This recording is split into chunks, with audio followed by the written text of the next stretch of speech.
Hello students, एक छोटा सा हम लोग कॉन्सेप्ट देखते हैं डायमेंशनलेस फंक्शन का। क्लियर है बेटा?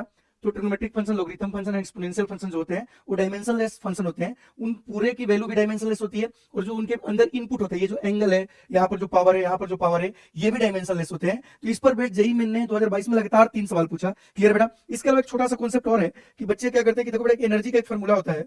एनर्जी इक्वल टू होता है बेटा 3/2 kT। कितना होता है? 3/2 kT।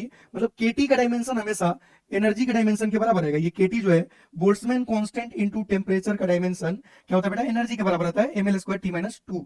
बस इस कॉन्सेप्ट पे बहुत सारे सवाल पूछे जाते हैं। ठीक है बेटा? 2 सवाल हम लोग देखते हैं। एक्चुअल में 3 पूछा गया था, बट हम यहाँ 2 करेंगे, एक आप कर लीजिएगा खुद से। ठीक है बेटा? तो ध्यान से सुनिए, यहाँ पर इन्होंने सवाल दिया कि an expression of energy density. ठीक है ना? तो एनर्जी डेंसिटी का एक्सप्रेशन दिया गया, मतलब ये एनर्जी डेंसिटी है, ये साइन अल्फा बीटा में दिया गया। तो हमारा कॉन्सेप्ट जो बोलता है, क्या बोलता है बेटा, कि ये तो पूरा डायमेंशनलेस होगा।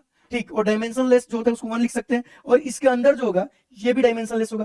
तो बेटा कॉन्सेप्ट सिंपल है कि अल्फा इंटू एक्स बाई केटी जो है डायमेंशनलेस है, तो इसकी वैल्यू हम कितना रखेंगे बच्चों? 1। ठीक, तो यहां से आपको अल्फा का डायमेंशन मिल जाएगा केटी बाई एक्स, और हमें पता है कि केटी जो है बेटा क्या है? एनर्जी, तो ml²T-2, और एक्स यहाँ एल है तो एल से गया, तो अल्फा अपना क्या आ गया बच्चों?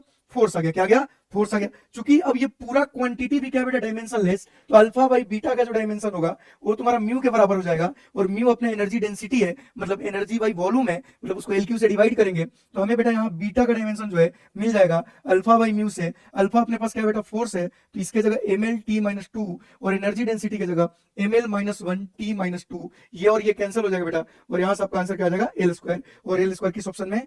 4th ऑप्शन में। ऐसा एक और सिमिलर सवाल है, उसको भी हम लोग देखते हैं, ये वाला। यहाँ पर इन्होंने क्या बोला कि डायमेंशनलेस क्वांटिटी P, मतलब P का अपना कोई डायमेंशन नहीं है, ये पूरा का कोई डायमेंशन नहीं होगा, इसका भी कोई डायमेंशन नहीं होगा। तो इस सवाल में भी आपको बेटा मिलेगा पहला कि KT by beta x equal to कितना बेटा? 1। तो यहाँ से आप देखोगे तो बीटा इक्वल टू आ गया KT बाई एक्स, और KT बाई एक्स मतलब एनर्जी बाई एल, मतलब बीटा जो होगा बेटा वो किसके बराबर होगा?